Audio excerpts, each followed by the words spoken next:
Good afternoon. My name is Martha Sheridan. I'm the president and CEO of Meet Boston. Greetings from Boston, USA. I'm so excited to be with you virtually today for this important session.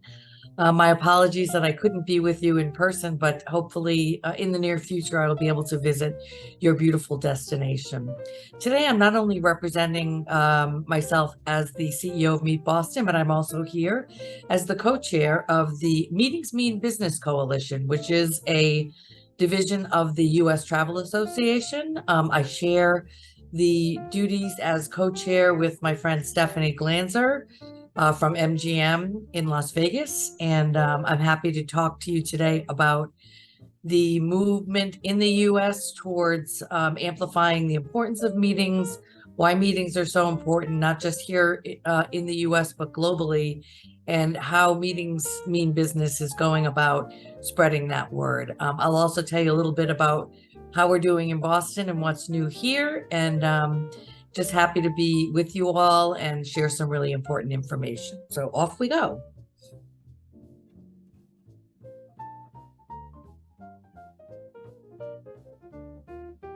Sorry about that. I had trouble moving the slide. Here's what we're going to talk about today. We're going to talk about the critical importance of meetings, the Meetings Mean Business Coalition, how we're representing Boston at trade shows across the globe, some of our international activity, some sports events that we're hosting, one notable large sports event that you'll all be familiar with, and of course, our Meet Boston rebrand. So let's talk first about the critical importance of meetings. Meetings in Boston just locally in Boston, have historically accounted for 1/3 of our industry's $20 billion economic output. Large conferences, associations, city shows, citywide conventions, and trade shows, as you know, all types of meetings have a huge impact on our regional economy, and they create opportunities for further investment.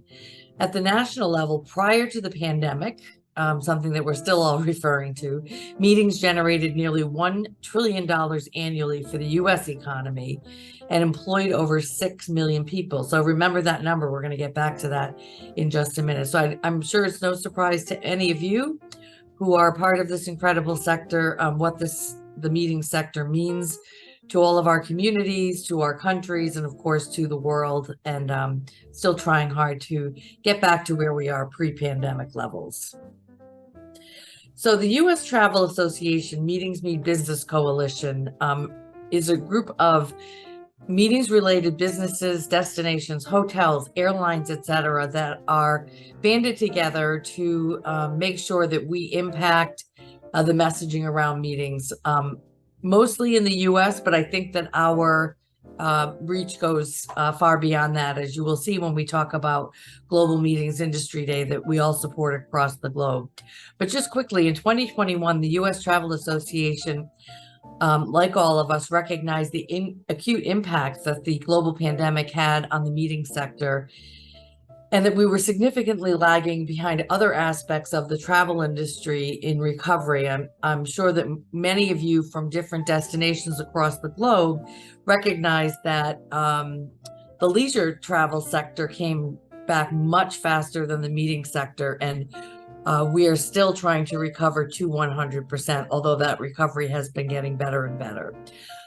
So here's what was going on in 2021. Total business travel remained at just 47% of 2019 levels in 2021, and group meetings and events were at a meager 36% of 2019 levels. Business travelers, including media attendees, had injected $306 billion into the national economy in 2019.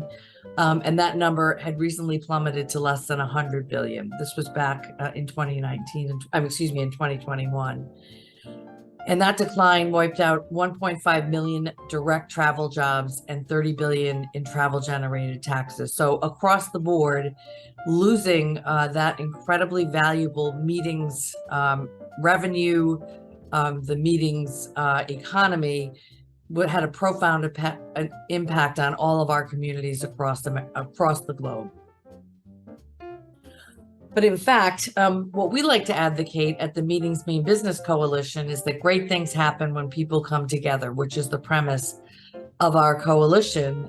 Not only just that we get together to discuss these very important issues, but we also wanted to show that beyond the economic value of meetings, it's super important that we amplify that face-to-face interaction is meaningful in a multitude of ways. So it's a platform where deals are struck, relationships are forged, and of course, ideas are generated, just like you all are doing there today.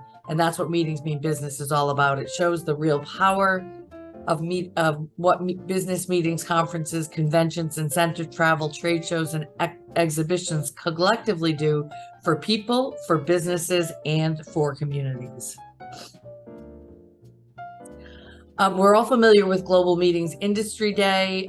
We, I think, all collectively participate. We have fun ways of getting our message across via social media and other platforms on this really important day, which took place on March 30th in 2023, whether it's lighting up our cities a particular color, gathering together with our business coalitions and amplifying the importance of meetings, discussing groups that are happening in our cities at that important time, getting the word out to our local news media, and really just collectively as one cohesive industry, which is what we are, telling the world that meetings mean business. So I'm going to just show you a quick video which highlights and encapsulates what happened on March 30th, 2023.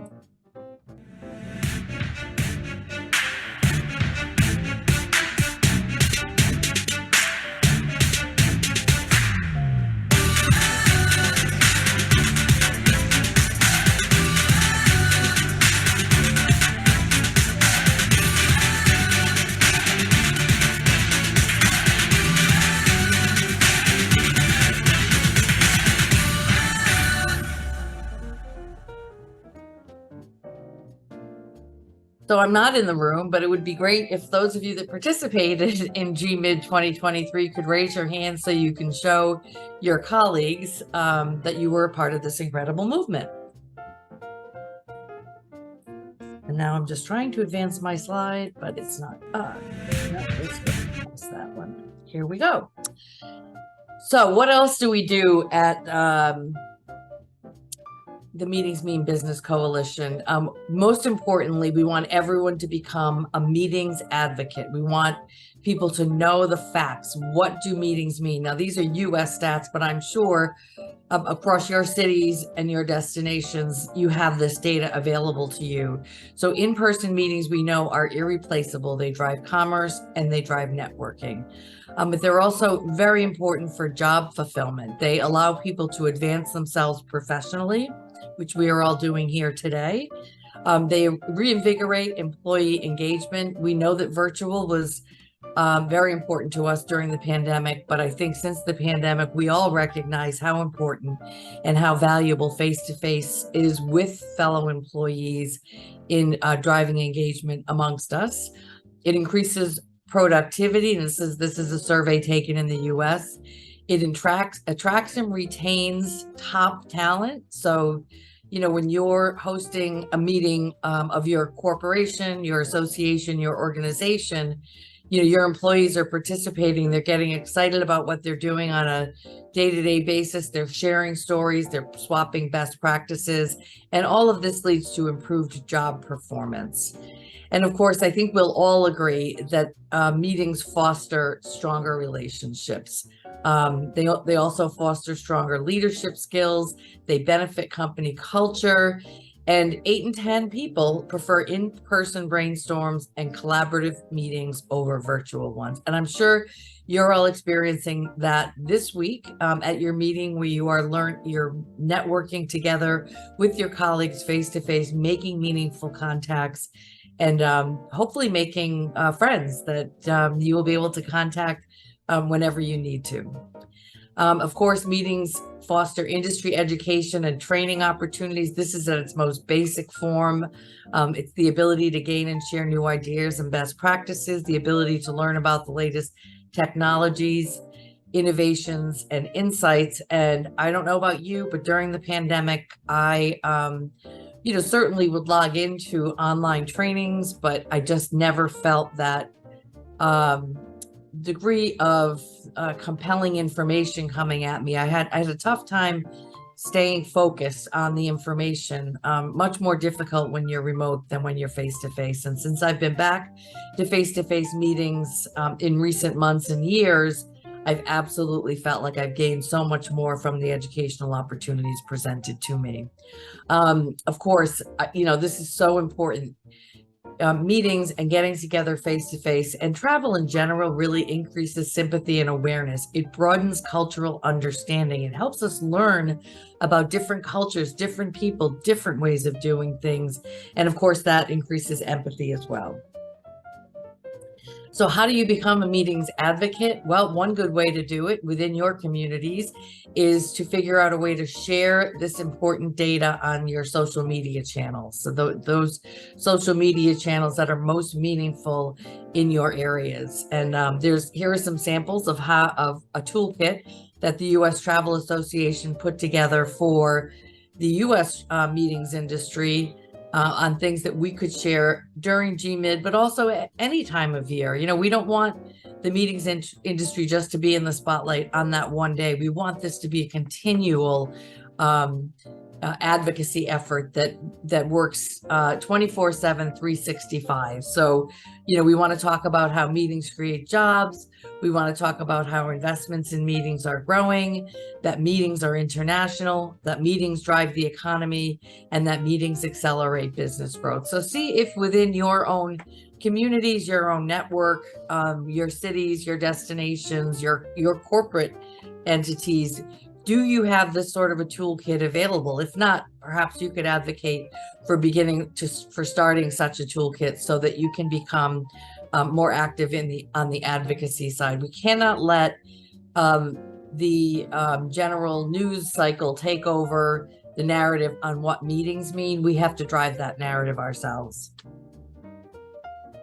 And then, of course, an important factor in becoming a meetings advocate is tracking your data. So U.S. Travel does a really good job of this by providing, again, with our toolkit, very key data points that we can use on a daily basis. And there are many of us that act as spokespersons within our communities, particularly when a large meeting is in town and our media outlets want to know, how is the meeting sector doing, or what do meetings mean to specifically my community, to our community. So if you're continually tracking your data, you have the right insights available so that you can talk the talk, literally. So here's some key July highlights from 2023 in the US. Total travel spending improved 0.9% above June of 2022 and was up 4.7% year to date through June of 23. So we are trending in the right direction in the US. Heading into the busy summer travel season, air travel demand increased 12% in June compared with the same time last year. That's a significant increase. Travel prices continue to slow faster than overall prices and contracted 1.7% in June, which was the first decline since February. So as we all hear talk about, the global economy and inflation, it's really worthwhile noting that travel prices are growing at a slower pace than other goods and services. So that means that it's still an appealing commodity for folks because the spending is not off the charts. And in the US, overseas arrivals regressed slightly in June and remained 27% below 2019 levels, which means, we still have our work cut out for us when it comes to overseas travel. I know we're making great strides, but we still have more work to do. So these are just some of the strategies that you can use in your own communities to become a meetings advocate and to ensure that our meeting sector remains robust. And really, we need to do this collectively as a global community. It can't be one country or another country, one city versus another city. It has to be collectively as an industry. So I hope, you can take some notes here, and I know you're going to hear a great panel, and learn how do we activate on this globally. So I want to tell you a little bit about what's happening in our organization. We were formerly the Greater Boston Convention and Visitors Bureau, which actually might be how I was introduced here today. We recently rebranded our organization last year. We are now Meet Boston, and this came on the heels of a new funding formula that we were able to implement in the cities of Boston and Cambridge. And I know I have spoken on this topic at other global conferences and have had some interest from folks in other parts of the world on this strategy, but it's called the Tourism Improvement District. It's something that is fairly common in the US. About 200 cities have this funding model in place, but it is for those destinations that don't receive their fair share of funding, whether it's from hotel occupancy tax or transfers from our local or national governments. It's a way for us to control our destiny and to develop a dedicated and predictable funding model so that we can continue to draw meetings and visitors to our community. So in our case, 2 years ago, we were able to add a 1.5% fee onto every hotel room in the cities of Boston and Cambridge. And it allowed the Greater Boston Convention and Visitors Bureau, now Meet Boston, to rebrand our organization, but also to grow our budget from $7.5 million to $42 million US dollars. And that obviously is a game changer because it allows us to be on a global stage with our counterparts, not only across the US, but across the world, competing for the much coveted meeting, convention, and incentive business, as well as leisure visitation. So here are some of the executions of our new corporate brand, Meet Boss, Meet B, and then of course, Meet Boston is our formal name, as you can see on my background. What has this allowed us to do in the meeting space? It has allowed us to invest in trade shows, invest in events across the globe that we never were able to have a large presence at. So in the upper photo here, you see the stairways branded. That in fact is IMEX Frankfurt. 5 years ago, we never would have thought that we would be able to invest resources in this type of an activation there. Not only that, we also sponsored the Buyers Lounge. So we came on very strong at IMEX Frankfurt, and I think it really showed. I think we had a great brand awareness there. We started to draw new customers to our booth and really spread the word that Boston is here as a global destination, and we are ready to do business. The other photo below is another international marketplace, that is IPW, where we again were a key sponsor. We sponsored the media marketplace, and we also sponsored the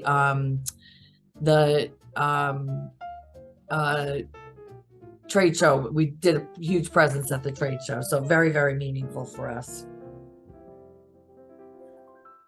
And of course, just a quick highlight of what are our top segments. Our top segments are the healthcare market, high tech, scientific, engineering, education, and then athletic and sports and recreation, in that order. So that's for all of our group business.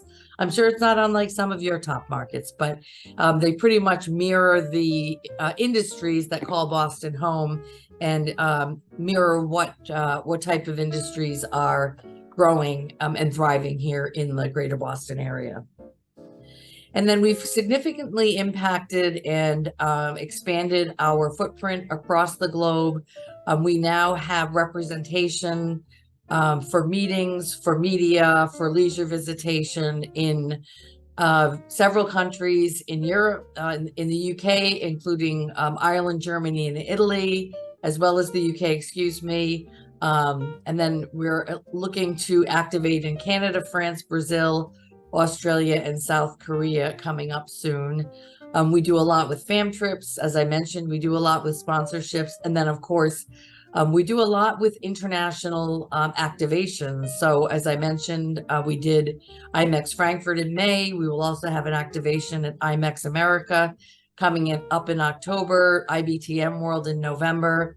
We're very fortunate that we'll be the sponsor of the New England Patriots versus the Indianapolis Colts Frankfurt football game in Frankfurt in November. We're very excited about that event. You know, we'll be at the meeting show in June. Brand USA in Mexico, we just participated in a Australia, New Zealand summit and trade mission. And then, of course, we will be over there for the Brand USA CEO Summit in London in October. So lots happening, lots of international travel for us. So what does that mean for us? This is a recent survey, number of international meetings per country. The number one country for international meetings is the US with 690, followed by Spain, Italy, Germany, and France. But what we were most excited about in this ranking is that Boston is the number one US city for international meetings with 35 international meetings. So we've never had that number one ranking, and we were thrilled that we were able to call us the number one US city for international meetings. And then I mentioned that we have exciting news coming up in Boston in 2026. We know that the Women's World Cup just ended. Congratulations to Spain for an incredible win. And Boston is very excited that we have been chosen as one of 16 North American cities that will host FIFA Men's World Cup in 2026. We're very excited to welcome the world to Boston. We know it's going to be a month-long schedule of activations, incredible matches, and we can't wait to have the world come to our beautiful city and explore all that we have to offer alongside many of our North American counterparts. So please make your plans to come to the Boston area for World Cup in 2026. And then that wraps up my presentation today. As I mentioned, I'm sorry that I can't be with you in person, but I'm so delighted that I was able to provide you this presentation. I look forward to a future opportunity to meet with you all in person and not virtually. Just my schedule would not warrant it this year, but trust me, I will make it over to your beautiful part of the world as soon as I possibly can. So thank you all very much, and have a great afternoon.